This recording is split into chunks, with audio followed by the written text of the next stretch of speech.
Samantala, 11 araw matapos manumpa sa pwesto, muling pinulong ni Pangulong Rodrigo Duterte ang mga miyembro ng kanyang gabinete sa Malacanang. Ito ang ikalawang pagkakataon na nagsagawa ng cabinet meeting matapos ang unang pulong noong June 30 o ang araw ng panunumpa sa tungkulin ng Pangulo at gabinete. Layunin pa rin ng pulong na tutukan ng mga mahalagang usapin sa bansa. Ayon kay Presidential Communications Secretary Martin Andanar, naging agenda ng pulong ang kahandaan sa epekto ng La Nina, agrikultura at ang mainit na usapin sa illegal na droga. Ito rin ang kauna-unahang cabinet meeting na dinaluhan ni Vice President Leni Robredo matapos maitalaga ni Pangulong Duterte bilang Housing and Urban Development Coordinating Council o HUDC Chair. Bago ang pulong, nagkaroon ng orientation workshop si Vice President Leni Robredo at iba pang cabinet members. Sa pagdating ni Robredo, sinalubong ito ni Executive Secretary Salvador Mijaldea at ni Department of Transportation Secretary Arthur Tugade. Sa iba pang balita, magiging prioridad ng ika-17 Kongreso ang pagbabalik ng death penalty at ang pagpapalit ng sistema sa federalismo. Katunayan, ilang miyembro ng minorya sa Kamara ang nagpahayag ng suporta sa federalism habang magiging mahabang debate umano ang pagbuhay sa parusang kamatayan. May report si Jade Miguel. Kabilang ang pagbabalik sa parusang kamatayan at paglilipat sa sistema ng federalismo sa mga prioridad na panukalang batas na nais isulong ng susunod na Kongreso.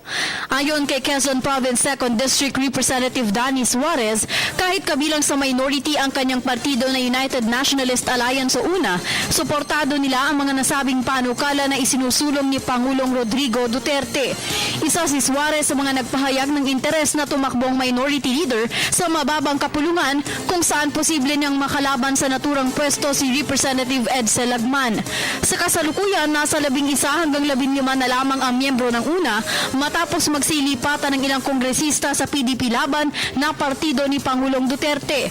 Ayon kay Suarez, kung siya ang hihiranging minority leader, susuportahan pa rin niya ang panukala na magkaroon ng federalismo na sistema ng gobyerno sa bansa. Ngayon, kung magdalagay ka ng super region na kami ang magpapatupad ng aming batas, pwede kami magkaroon ng sarili naming police power. Siniguro naman ng mambabatas na hindi nila mamadaliin ang pagpasa sa naturang batas, bagamat kailangan daw itong maging prioridad ng Kongreso habang may sapat pang political capital o suporta galing sa Pangulo. Samantala, sigurado naman anya na matagal na pagdedebatihan ng panukala na maibalik ang death penalty. Sa partido UNA pa lamang, 2 kongresista na ang nagpahayag ng kanilang oposisyon sa reinstatement ng death penalty. Sila ay sinabuhay Party List Representative Lito Atienza at Kabayan Party List Representative Harry Roque. Sa kabilang banda, kabilang naman daw sa hindi sasang-ayunan ni Suarez ang panukala na taasan ng value-added tax. Para sa kanya, hindi na dapat saluhin ng taxpayers ang naturang pasakit sa buwis, bagkus ang kailangan lang niya ay ang pagpapatupad ng mga umiiral na batas sa ngayon. We have ample enough good bills already. There is just a question of implementation. Para sa PTV News, Jade Miguel. Siniguro naman ng National Disaster Risk Reduction and Management Council ang kanilang kahandaan para sa 20 pang bagyong inaasahang papasok sa ating bansa ngayong taon. Ayon sa NDRRMC, sa katunayan patuloy ang mga isinasagawa nilang pulong upang pag-usapan ang ilulunsad na Unified Emergency Hotline o 911. May report si Eunice Samonte. Ngayong Disaster Consciousness Month, bukod sa paghahanda ay patuloy ang pagpupulong ng National Disaster Risk Reduction Management Council o NDRRMC. Ayon sa NDRRMC, hindi bababa sa 20 ang inaasahan nating bagyo bago matapos ang taon.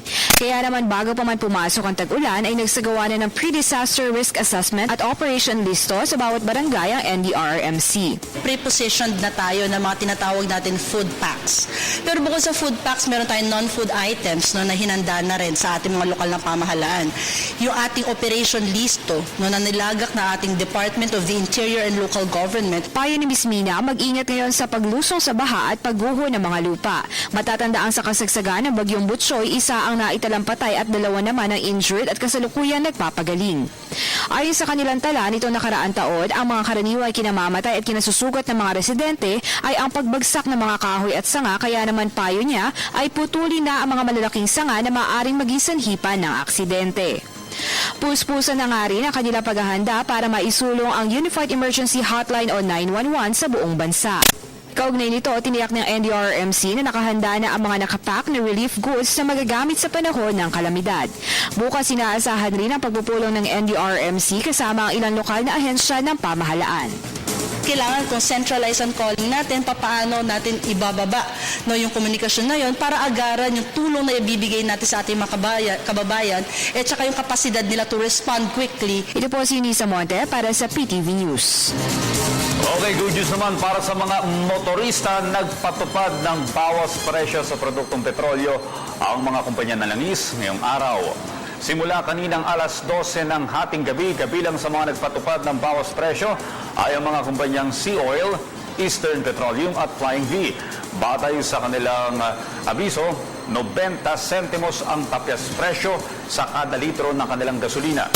Epektibo, kaninang hating gabi nagpatupad din ng oil price rollback ang mga kumpanyang Petron at Caltex, kung saan nasa 80 sentimos ang bawas presyo sa kada litro ng kanilang gasolina. Samantala, kaninang alas 6 ng umaga, nagpatupad naman ng kaparehong tapyas presyo ang mga kumpanyang Total, PTT Philippines, Phoenix Petroleum at Shell. Ayan po naman ang aming mga nakalap na balita at impormasyon para sa Radyo Vision. Ako po si Audrey Goriseta. Balik muna sa inyo, Ka Francis at Sharina. Maraming salamat, Audrey Goriseta. 24 minutos, 44 segundos makalipas ang alas 6 sa aparador ng aking message center. Happy 23rd birthday kay Cynthia Bukad. Oy, ngayong araw na ito, mula kay Ate Georgie. Okay, happy birthday, Cynthia. Good morning from Davao. Happy viewing to Nel Anova and family from Chloe Torino. Thank you. Good day, Sir Francis. Sana masugpo mga kidnapping sa ating bansa. Mula kay Farida Hatam ng Hulos, Sulu. Okay, darating po yung pagkakataon na yan. Good morning, lagi kaming nanonood sa Radio Vision. Dito kami, Bicol, Ginobatan, Albay, Kagawa, J. Loria. Salamat sa magandang balita nyo araw-araw. Thank you very much.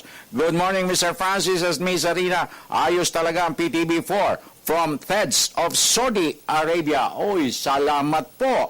Maganda pong umaga. Isa po akong nakikinig sa inyong istasyon. God bless po sa inyong Radio Vision. Binabati ko po si Ading at Malu at Marion Pardinas sa kanilang kaarawan at pati si Raymond Pardinas Kalinog. From Bibian Pardinas from Canada. Uy, salamat po. Mga live streaming ito mga ito. Maraming salamat. Good day, Kaka at Zarina. Pakibati pong station manager namin ng isang maligayang kaarawan. 65 na po siya ngayon mula sa isang maligayang kaarawan from management at staff ng Zamboanga Radyo ng Bayan. Aba, si Dan Macan Santos ito, 65 birthday. Happy birthday! SM Dan Macan Santos. And of course, sa aking inaanak na si Francisca Rivera Gatpatan and family, palagi nakasubaybay mula sa kanilang lugar dyan sa Muntinlupa. Okay, happy viewing, Francis. Take care. God bless and good luck. Kaka, si Dan yan. Okay, thank you very much. Sa iyong Ito naman po mula sa aking cabinet. Cabinet, go ahead. Sa programa po niya, ipabot ko kay President Duterte na sana matupad na ang mga gawaing ng Pilipinas ang tinagawang perlas ng silanganan mula kay Tidar na Pangasinan. Good morning, Sir Ma'am. Pakibati po yung aking mga anak. Nakagigising lang na sila Jafet, Blessy at Shem Morales dito sa Baguli, La Union. At sana ipagpatuloy ng Duterte administration ang BUB. BUB. Yung budget, bottom-up budgeting. BUB, yes. Okay, Good go. morning, sir, ma'am. Lagi kaming nanonood sa Radyo Vision dito, kami Bicol, Ginobatan, Albay, Ayun, nabasa ko Kagawa, yan. J. Loria. Aha. Good morning, ma'am Zarina. Dito sa aming lugar, wala pa ako nabalitaan na may nag-surrender ng mga drug user, kasabwat o protector, kasi ang mga pulis at dapat lang silang tanggalin sa serbisyo. Mula kay Danny Boy ng Cagdianaw, Dinagat Island. Good AM ka, Francis, ma'am Zarina. Kailan kaya masilip ang Administrasyon Duterte ang illegal drugs dito sa Antipolo, Rizal? Salamat po. Nako. Ayan. Antipolo, ha? Mga kababayan. Sa inyong lugar Oo yan. nga. Aba, Good biro morning, na. sir and ma'am. Kalat pala sa inyo. Siguro, sabi niya. Ganon. Okay. Ayan. Makakarating Good morning, yan. sir, ma'am. Pakiparating lang po kay Pangulong Duterte na masugpo po ang droga dito sa Novaliches naman. Ayan. Ang daming mga kabataan nalulong sa solvent. Ayan. Solvent. Well, Hello po. talaga. Talagang marami na all throughout na yan. Solvent, yun yung rugby, Yun yung tama, rugby diba? na sinisingot na lalagay Oo, sa plastic. inilagay sa plastic labo. Pang ano yun pandikit sa sapatos. Ay, oo, yung rugby nga pala. Yung rugby, yung So, ginagamit. nakakahay yun kapag ka inaamoy-amoy. Di subukan mo. Okay. Tuloy-tuloy na muna tayo. Samantala, pasadaan na natin ang unang sigwada ng ating Provincial Roundup. Bayan Patrol Report! Muna natin ka, Francis, ang tandag radyo ng bayan kasama si Greg Tataro Jr. Marajaw na buntag. Greg, konektado ka. Yes, Marajaw na buntag, nakatenga pa rin ang negosasyon para sa ligtas at agarang pagpapalaya kay PO1 Richard Yu, ang bagitong pulis na nakatalaga sa Carmen Municipal Police Station ng Surigao del Sur ay dinampot ng 14 na armadong kalalakihan na hinihinalang kasapi ng New People's Army o kaya NPA. Saktong isang linggo na itong bihag ngayong araw ng Guerrilla Front 30 makaraang tangayin noong Hulyo 5 habang nagpapakain ng mga alaga sa ipinundar na babuyan sa Sitio Santan, Barangay Poblasyon sa nabanggit na bayan. Ayon kay Carmen Sangguniang Bayan Member Michael Estudios, tagapagsalita ng Binong Crisis Management Committee, tiniyak naman ng isang nagngangalang Kasandara na nasa mabuting kalagayan ang kanilang bihag. Bukod dito ay blanco na niya ang komite sa bagong impormasyon. Gayon man, aminado si Estudios na patuloy ang negosasyon sa pamamagitan ng ipinapadala nilang sugo para makipag-ugnayan. Di umano, may kinalaman sa droga ang motibo ng NPA sa pagtangay kay PO1U, subalit marin itong kinontra ng komite at lahat ng mga nakakakilala sa bagitong pulis. Para sa Uy, maraming salamat, Greg Tataro Jr. Okay, tuloy-tuloy tayo. Punta natin Radyo ng Bayan Lucena with Jigs Rodillas. Jigs, magandang morning. Konektado ka. Yes, kasama Francis, tuturuan ng Department of Health Mimaropa ang mga family caregiver o tagapagsaalaga ng mga pasyenteng may pangmatagalang sakit na mga simpleng physical therapy exercises. Nilalayo ng mga ehersisyo na makatulong sa pagpapagaling ng mga pasyente. Unang sinimula ng ahensya ang pagtuturo sa may 7 katao sa Damian Reyes Provincial Hospital ng Marinduque sa ilalim ng programa ng telemedicine. Matatandang ang Damian Reyes Provincial Hospital ang unang pagamutan sa Mimaropa na naglaan ng kwarto para sa mga nakatatandang may sakit. Ang mga trainee ay tinuruan kung paano gawin ang range of motions, isang set ng ehersisyo na makatutulong maibsan ang pananakit, pamamaga at paninigas sa mga kasukasuan ng pasyente. Mahusay din ang range of motion sa sirkulasyon ng dugo at ang pagbabanat ng mga laman o muscle. Ituturo din naman ang mga simpleng physical therapy exercises para sa mga family caregivers para makatulong din sa paghatid ng batayan serbisyong pangkalusugan sa komunidad. Para sa Radyo Vision, Jigs Rodillas, Lucena, Media ng Bayan. Thank you very much, Jigs Rodillas. Narito naman po ang Lawag Radyo ng Bayan kasama si Ronald Valdriz. Magandang umaga, Ronald. Konektado ka. Pinatupad na kahapon ni Governor Amy Marcos ang mandatory drug test sa lahat ng empleyado ng lokal na gobyerno ng Ilocos Norte. Kagapay ang Department of Health, isa sumalang sa drug test ang mga empleyado na sinimulan kahapon hanggang sa Biyernes. Mahigpit ang naging atas ni Governor Marcos na linisin ang mga empleyado ng Kapitolyo at sampahan pagsampahan ng kaso at tanggalin ang mga matatagpuan na gumagamit ng pinagbabawal na gamot upang mas mahusay ang serbisyo ng gobyerno sa mga mamayan. Ang pagpapatupad ng mandatory drug test sa mga empleyado ng lokal na gobyerno ng Ilocos Norte ay nagugat dahil sa nahuling isang municipal assessor sa isang bayan ng Ilocos Norte na sa isang drug bypass operation na mariing kinondo na ni Governor Marcos. Samantala, habang isinagawa ang mandatory drug test sa Kapitolyo ng Ilocos Norte, isang provincial guard ng Kapitolyo na nakilalang si Eddie Acoba na 20 taong gwardya ang hinuli ng mga PNP Anti-Illegal Drugs Special Operations Task Group ng Ilocos Norte sa pamagitan ng drug bypass operation sa mismong likod ng Kapitolyo. Nakuha kay Akuba ang 2 heat-sealed plastic sachet na hinalang shabu na ikinagulat ng karamihang empleyado ng Kapitolyo maging ang hepe ng Provincial Security Guard. Para sa Radio Vision, Ronald Valdez mula sa DWFB Radyo ng Bayan Huwag, Media ng Bayan. Maraming salamat, Ronald Valdez. Tuloy-tuloy na tayo at alamin na natin na sa puntong ito, Zarina, napakaliwalas ng kalangitan, magandang panahon. Ano ang susunod na mga lagay nito sa Alamin natin, Ka araw na Francis. ito ng Tuesday? Pupunta natin live sa Pag-asa DOST ang ating kasamahan na si Desiree Zonyo para sa ating weather update today. Magandang umaga, Desiree. Konektado ka. Yes, magandang umaga rin sa inyo dyan at sa ating mga taga-subaybay. Narito na po ang latest at mga dapat ninyong malaman sa lagay ng panahon. Ngayong ikalawang araw natin sa trabaho, 2 weather systems din. Itong umiiraw dito po yan sa loob nitong Philippine Area of Responsibility. Unahin natin itong low pressure area na pumasok na po dito sa Philippine boundary at sa ngayon, kanina pong alas 4 ng madaling araw, huli po yung namataan. Yan po at sa layong 1,050 kilometers, silangan po yan itong Virac sa May Catanduanes. Ayon po kay Pag-asa weather forecaster Mena Mendoza, sa ngayon ay wala po naman itong nagiging direktang epekto dito sa alinmang bahagi nitong ating bansa, subalit alam naman natin na ang mga low pressure areas posibleng ma-develop sa mga pagiging ganap na bagyo, kaya naman patuloy natin ang babantayan kasama ang Pag-asa.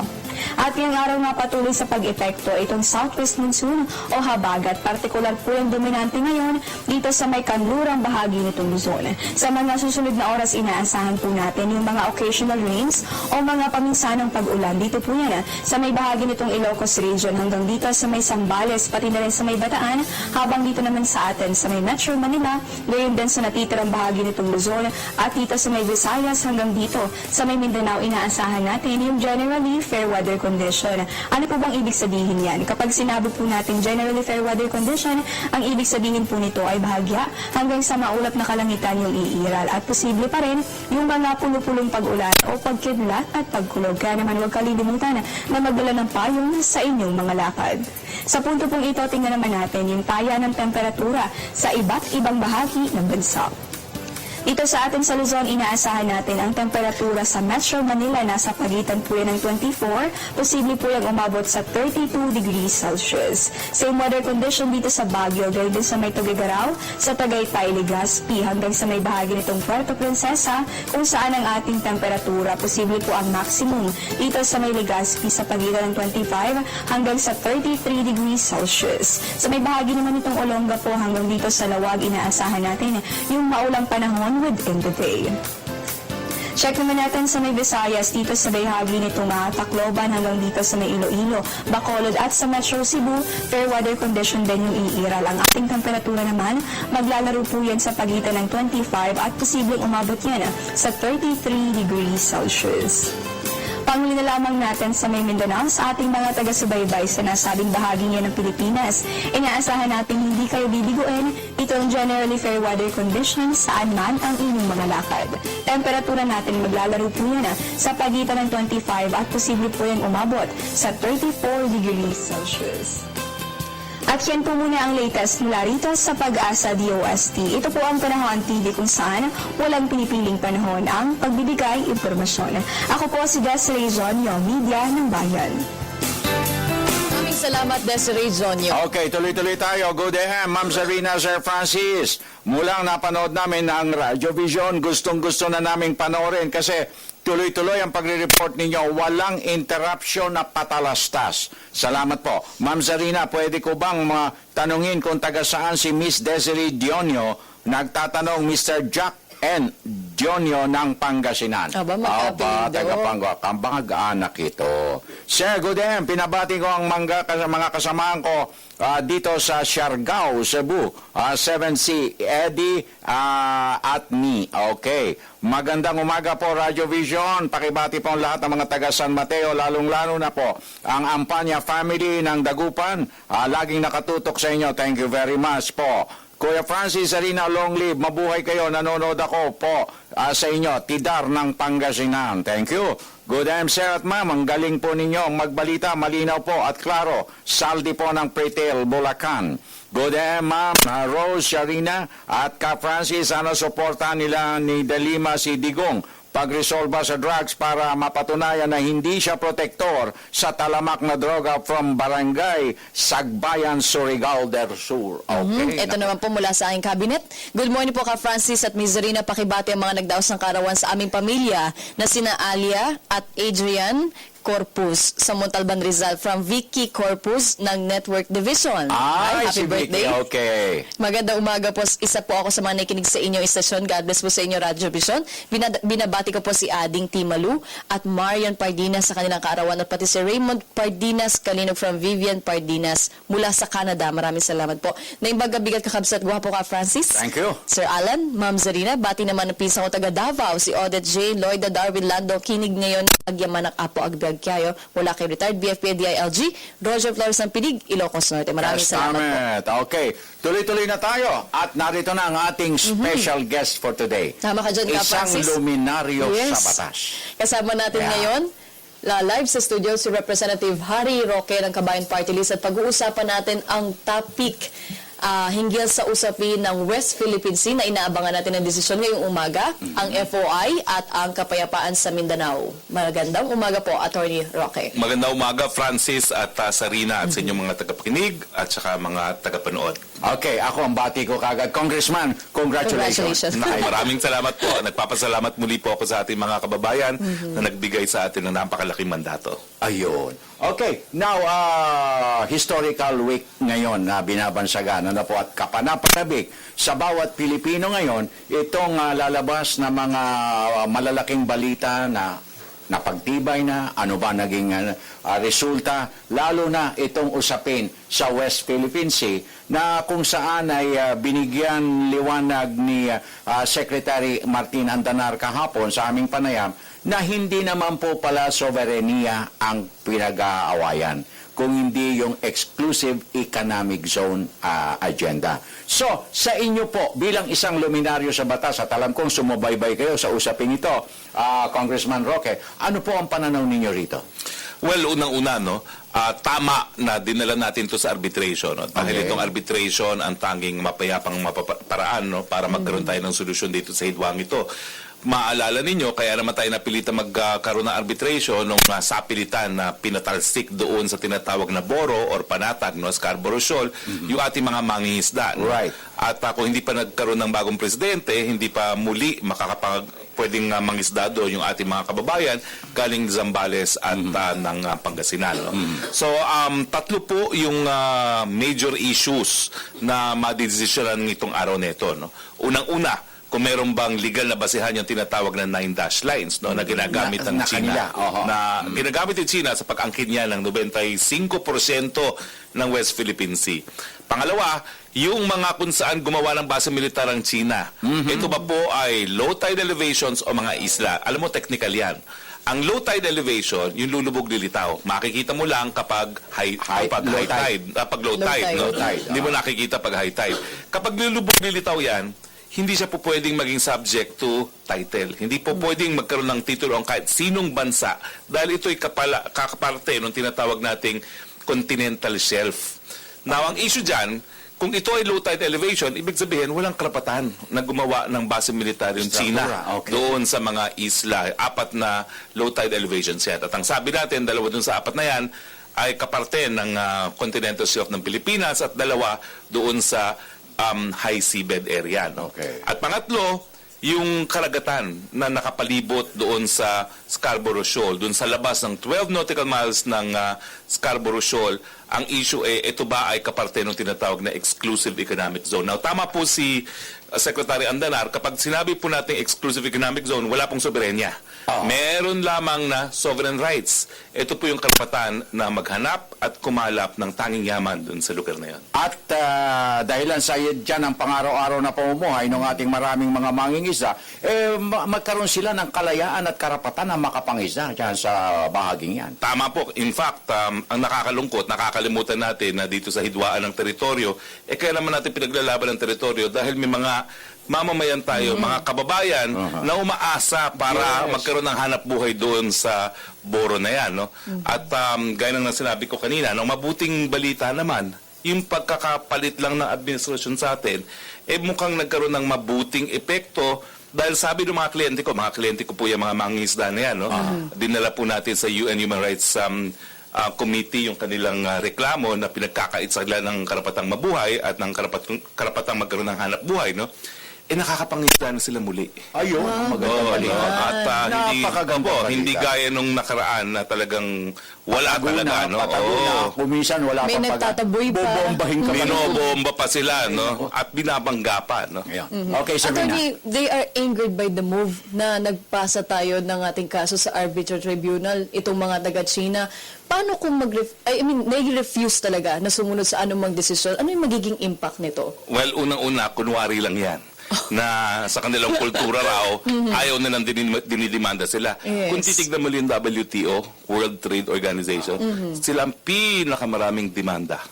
O yan bang gawain ng isang kultura na ayaw nagdidemandahan? Pinakamaraming violation. Pangalawa, kahit ano pong mangyari dyan, kinakailangan sundin ng lahat ng parehong bansa na Pilipinas at China. Bakit? Kasi kapag nagkaroon ng decision dyan na laban sa China, di sumunod ang China, edeng lalabas, sumusuway sa batas ang China. No?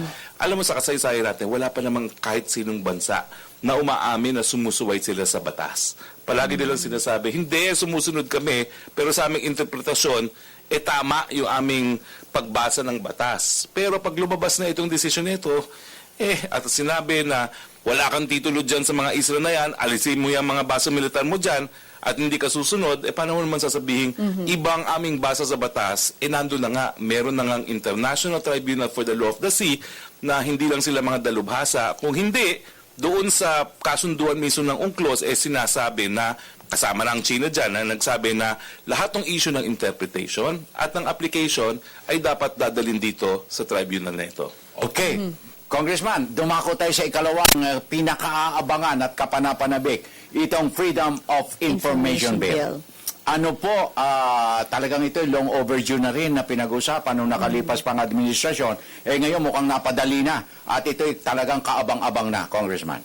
Well, tama po yan, no? Pero ako po ay naniniwala na tama yung naging posisyon ni Presidente Digong. Hindi na kinakailangan ng batas kasi nasa salig ang batas na yan.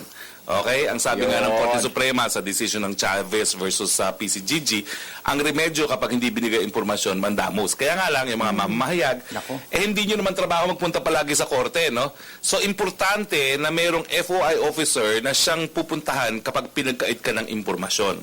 So, tama po yan na executive order, meron na tayong FOI, no? Pero sa akin, baka kinakailangan pa rin ng batas. Bakit? Kinakailangan... ibig sabihin? Well, ang batas, importante lamang pagdating doon sa issue ng parusa. Ang executive order, ang parusang mapapataw lang niya, administratibo. Okay. Kapag may isang ahensyang gobyerno na hindi sumunod sa FOI officer at ayaw maglabas ng impormasyon, ang pwedeng mapataw na parusa, pagsisisante. Nais kong makulong yung mga nagkakait ng impormasyon sa taong bayan. Pero kung gusto mong ipakulong sila, kinakailangan pa rin ng batas. Ang pangalawang punto, ito'y sa ehekutibo lang dahil executive order. Paano naman kami sa Kongreso? Naku, sa Kongreso, kailangan din yung FOI na yan. Hindi mo maintindihan kung meron ng bang pork barrel o wala. Kinakailangan magkaroon din ng rules on FOI ang liderato ng Kamara de Representante dahil meron namang supermajority dyan sa House. At pangatlo, paano naman yung mga justices? Sila yung pinakamaraming mga tinatago.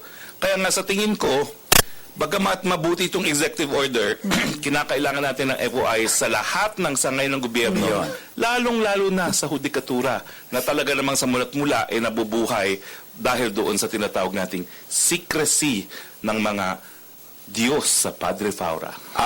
Naalala ko tuloy, Congressman Roque, yung mga katagang hoodlums in robes. Hindi naman natin tinatawag na hoodlum sila, pero kinakailangan mas meron transparency. Open no? sila, Kasi open. hanggang ngayon, yung Judicial Development Fund, hindi nila ma-explika kung paano nila ginagastos. No? Kaya naman pati sila, parang hindi sila sumusuporta sa FOI. Ang gusto kong makita, habang wala pang batas na nagpapataw ng parusa, habang wala pang batas na nagbibigay ng mekanismo, lahat ng departamento ng gobyerno, kasama ang Kongreso, Hudikatura, magkaroon din ng sariling FOI, gaya ng FOI na i-issue ni President Digong. Okay, So, Serena. lilinawin lang natin na yung sa EO kasi po, 60% lang talaga ng government employees yung masasakop, which is yung under ng agencies or ng office ng president. Oo. Pinakamalaki naman talaga ang ehekutibo. Bagamat sinasabi natin na co-equal branch yan, pinakamalaki ang ehekutibo, kasama dyan ang pulis, kasama ang militar. Lahat. Pero sa akin, ang transparency, kinakailangan sa lahat ng sangay ng gobyerno. Well, pero sa totoo lang, ito'y patunay na itong si President Digong walang tinatago. Hindi gaya ng nakaraan, maraming tinatago, kaya linabanan ng FOI. Transparency and accountability. Yan ang mga matitindi dyan. Okay, so, eto pong panghuli natin. May habol mo pa, Zarina. Ito naman po ay Itong tungkol sa- nakatakdang pakikipagpulong ng Pangulong Duterte sa ikangay kina Nur Misuari, doon sa mga ikangay mga grupo na talagang matagal na rin gusto nating ma-resolve na para sa talagang long-lasting peace. Well, alam nyo, no, talaga namang ang susi para magkaroon tayo ng kapayapaan sa Mindanao, kausapin ang lahat ng kasapi sa labanan. Yung nakalipas sa administrasyon, hindi ko maintindihan bakit MILF lang ang kinakausap. So tama itong ginagawa ni Presidente Digong na lahat ng merong armas, kausapin na, magkaroon ng isang kasunduan sa kapayapaan nang matigil na talaga ang putukan. Hindi titigil ang putukan kung isang grupo lamang yung kinakausap at you're playing favorites. No? So tama naman na wag natin kalimutan yung mga kapatid din natin sa MNLF. At natutuwa ako na sa kauna-unahang pagkakataon ng isang presidente na lahat kinakausap. Controversial nga yung kanyang trato pati sa Abu Sayyaf. Bagamat, alam mo tayo, magkasama tayo sa IHL, no? Sa Philippine National Red Cross. Ang aking posisyon, pati ang Abu Sayyaf, dapat ikonsidera natin yan na non-international armed conflict na armed group, no? Para sa ganon, nabibigyan sila ng proteksyon sa panahon ng putukan at nagkakaroon sila ng obligasyon kapag sila'y lumabag sa IHL. At kapag ikaw naman kasi linitis under IHL, kahit saan ka magtago, you're subject to universal jurisdiction, pwede kang litisin ng kahit sinong bansa, no? At hindi nagpe-prescribe yung mga kasalanan na ginagawa mo. So, bagamat kontrobersyal ang pag-uusap sa Abu Sayyaf, sa akin, habang ang usapin ay ipatigil ang putukan, lahat ng may barel, dapat kausapin. Kausapin. Ayan. Okay, may pahabol ditong Ito katanungan. po, attorney. Ano pong opinion nyo doon sa reaction nyo or reaction doon po sa no work, no pay policy sa Kongreso? Well, consistent po ako dyan, no?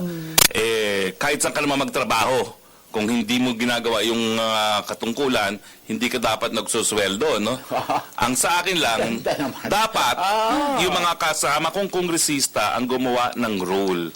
Hindi kami po pwedeng patawan ng kahit sino pang mga ahensya ng gobyerno, pero kami dapat magkasundo, no? Bagamat ang sinasabi kasi nila, ibang klaseng kongreso, no? Dahil kami halal ng taong bayan, dapat magparusa yung mga taong bayang naghalal. Pero nung naghalal naman siguro ang taong bayan, hindi naman nila alam na hindi papasok yung isang congressman, no? At ang minimum na kanilang nais makita, pumapasok sa kongreso, nag-a-attend ng session ng isang kongresista. So dapat po, hinihimo ko ang aking mga kasama sa kongreso, gumawa na po tayo ng rule. No work, no pay. Gaya ng lahat po ng mga manggagawa. Ayun. Na talaga naman Kasi maiwasan dito yung mga absent. Hindi. Tsaka may number one talaga Dapat they set an example. Sila mismo ang maging di sila umuukit ng batas. Patutupad nila yung batas doon lang sa mga pang-araw o kumikita ng arawan. Pag hindi pumasok, walang sweldo. Pagkatapos sila, absent ng absent. O pagkapasa ng batas, absent sila ng absent. Biro mo nga naman yun, ano? At napakalaki naman ng sweldo ng mga kongresista, ngayon ko lang nalalaman. Hindi pa ako nakakatikim dahil wala pa 15. Okay, so finally, Congressman Roque, ano po ang makikita ng ating sambayanan sa pagbubukas ng Kongreso ngayong July 25th? Well, napakadami na po nating mga panukalang batas na naihain. No? Okay. 25 na yan. No? Nangunguna po dyan yung tinatawag nating universal healthcare. Libreng paggamot, libreng gamot sa lahat ng Pilipino. No? Nandyan din po yung Journalist Protection Program na nagbibigay ng proteksyon kasama pagbibigay ng safe house doon sa mga mamamahayag na merong banta sa kanilang buhay. At nandyan na rin po yung anti-endo, no? Bill natin. Alam mo, bagamat naging issue yan sa eleksyon, ang katotohanan yan, matagal nang pinagbabawal ang endo ng labor code. Ang kulang lang parusa. So nagpapataw po tayo ng pagkakakulong na 6 na araw at 6 na taon at 1 araw hanggang 10 taon sa lahat ng kumpanya at mga individual na nag-e-endo. Yan. Okay. Thank you very much for... May 13-month leave po ba kayo at bonus? Well, nasa ano naman po yan, nasa batas naman po yan. Pero ang sasabihin ko sa inyo, walang dahilan para hindi magtrabaho ang trabaho ang kongresista dahil hindi lang 13-month pay ang nakukuha nila. Pag natanggap ko na yan, papakita ko sa inyo ang payslip. Yan. Dito, pangako yan. Nako, delikado. Ay, nako, hindi lang payslip yan, kung ano-ano pa. Okay? Nagugulat nga ako, no? Minsan pupunta ka lang ng meeting, ang daming perang lumalabas. Sabi, para saan yan? Well, para so sa far, congressman. natatanggihan pa rin natin kasi sabi ko naman, hindi ko alam para saan yan. Baka ma'am niya, binebenta ko lang kaluluwa ko dyan sa kaligpit na yan. Abangan namin yung araw na yan, Congressman. Maraming salamat po. May pahabol pang isa. Sang-ayon po ba kayo sa pork barrel mula kay Mark Loren ng Bulacan? Paano naman ako maging sangayon dyan? Ako nagpunta sa Korte Suprema para mapateglarang unconstitutional yan, no? Pati yung DAP. Pero ngayon, ewan ko nga kung ano nangyayari dyan sa Kongreso kasi ilang siyempre sila sa akin dahil ako nagpunta sa Korte Suprema. Baka hindi ako sinasali, no? Pero... Pag may nalaman kayo, dito nyo rin ibubulgar yan. Tayo dyan, no? Okay. Mga kaibigan, nakapiling po natin ang isang luminaryo sa batas at ngayon ay Congressman Harry Roque. Maraming salamat po sa inyong panahon at inaasahan namin na dito nyo isisiwalat ang marami pang bagay. Ay, maraming salamat po. Kung hindi po tayo magtatagal, dito, baka kayong dalawa mawalan ng trabaho dahil enjoy po ako dito. Baka kinakailangan mag-court eviction para ako'y mapaalis dito. Maraming salamat po. Thank you very much. More power. Mga kaibigan, tuloy-tuloy na tayo at sa puntong ito, sa ikalawang sigwada ng ating Provincial Roundup. Narito po ang Iligan Radyo ng Bayan kasama si Biema Menyoza. Magandang umaga, Biema. Konektado ka. Maayong buntag, nagsagawa ang Department of Trade and Industry DTI Lanao del Norte Provincial Office ng Production Management Planning Workshop kaugnay sa Abaca Rope Making sa DTI Negosyo Center, Training Room, Iligan City, kamakailan lamang. Naging partisipante nito ang 4 na organisasyon ng mga kababaihan sa lungsod ng Iligan na pawang benepisyaryo ng bottom-up budgeting Abaca Rope Making Project at nabigyan ng equipment sa ilalim ng Shared Service Facility o SSF. Ito ay bahagi ng SMA Roving Academy o SMERA ng DTI para tulungan ang organisasyon na lumago ang kanilang negosyo at mabigyan ng kakayahan sa mga oportunidad na dala ng negosyo. Ang SMERA ay nagiging daan na matuto sa anong klaseng negosyo at paano ito palaguin mula sa start-up o existing enterprise hanggang sa market awareness, market readiness at panghuli, export awareness. Inaasahan na sa pagbibigay ng tamang direksyon, ang nasabing mga kababaihan ay makakatulong sa pag-unlad ng lungsod ng Iligan at sa one-time, one-product o OTOP nito na ang Abaca. Para sa Radyo Vision, Biema Menyoza, Iligan City, Media ng Bayan. Maraming salamat, Biema Menyoza. At puntahan natin ang Radyo ng Bayan Naga with Jane Betito. Jane, Josmar Hay na aga sa imo konektado ka. Diyos maray na aga sa Indugabos, bagong halal na City Councilor ng lungsod ng Naga, Lito del Rosario, hihilingin sa Appropriations Committee ng Sangguniang Panunsod na maglaan ito ng 2 milyong piso bilang pangunang pondo para sa mga nagsusurrender na mga drug users at pushers sa lungsod. Kailangan umano ito pang matustusan ang rehabilitation ng mga drug dependents, pati na rin mga livelihood projects para sa kanilang ikabubuhay. Hanggang kahapon ay mahigit na sa 300 ang mga surrenderies na ipinapasa ilalim sa isang araw na seminar tungkol sa mga masasamang epekto ng droga at tungkol na rin sa rehabilitation o maaring maging hanap buhay ng mga ito. Pinapipirma rin sila sa isang panunumpa na magbabago na at hindi na muling masasangkot sa illegal na gawain. Kaugnay pa rin ang kampanyang ito laban sa droga, nagbigay na ng deadline si Naga City Mayor Jan Bongat na hanggang sa Biyernes na lamang tatanggap ng mga surrenderies ang City Hall. Ayon kay Mayor Jan, pagkatapos ng deadline ay sa pulis na maaaring sumuko ang mga drug dependents at pushers. Para sa Radyo Vision, Jane Betito, DWRB Naga, Media ng Bayan. Thank you very much, Jane Betito, Radyo ng Bayan Naga. Good day po, Sir Francis, Ma'am Sarina, at si Mahamura Simon ng Cebuco, Zamboanga del Norte. Hindi ako naniniwalang matitigil ang drugs dahil limpak-limpak na ang nahuhuli ng otoridad. Hindi pa rin mapakita sa publiko na sinisira o sinusunog ang paniwala ng taong bayan, pinapakinabangan din nila. Teka.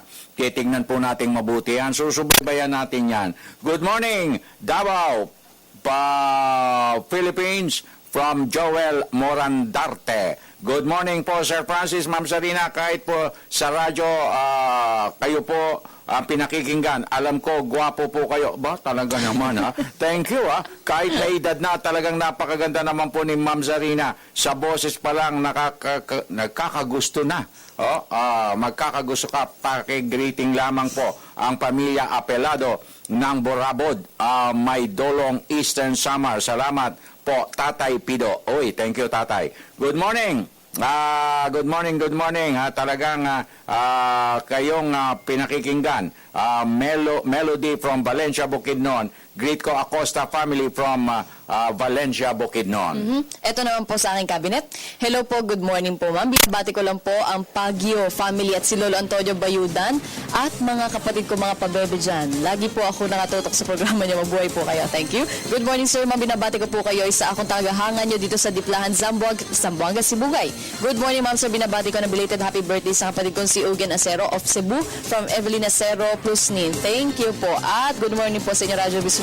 Nakasabay-bay kami dito sa Kapalok, Kapbutad, Zamboanga del Norte. Binabati ko po ang Sumundong family. Lalo na po kay Emancio at Yolina Sumundong, Irene, Amzi Sumundong po ito ng Dipolo City.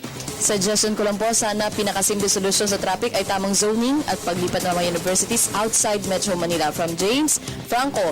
At last na po, pabor ako sa napakagandang enforcement ng kapulisan laban sa drugs. Subalit huwag natin kalilimutan ang rules of engagement. Pwedeng mapatay ang arrestuin kung 4th to 5th level of threat. Get well soon kay Idol Weather Lover Mola Rosa. Thank you po, Richard Gala. Okay, Okay. Grabe ka talaga. Maraming salamat po sa lahat ng mga nag-text, nanood at nakinig ngayong umaga dito sa Radyo Vision. Kung na-miss po ang aming edisyon ngayong umaga, maaari kayong mag-log on sa youtube.com. Muli, ako po si Zarina Lusuecro. At ang inyo pong kaagapay, Francis Cancino, sa ngalan ni Audrey Goriseta at ng Radyo Vision family, nag-iwan na isang mapayapa, masagana at magandang umaga. Have a beautiful Tuesday ahead of us. God bless! Until tomorrow, maraming salamat po. Ako po si Cathy San Gabriel. Subscribe na sa PTV YouTube channel. I-click lang po ang subscribe button.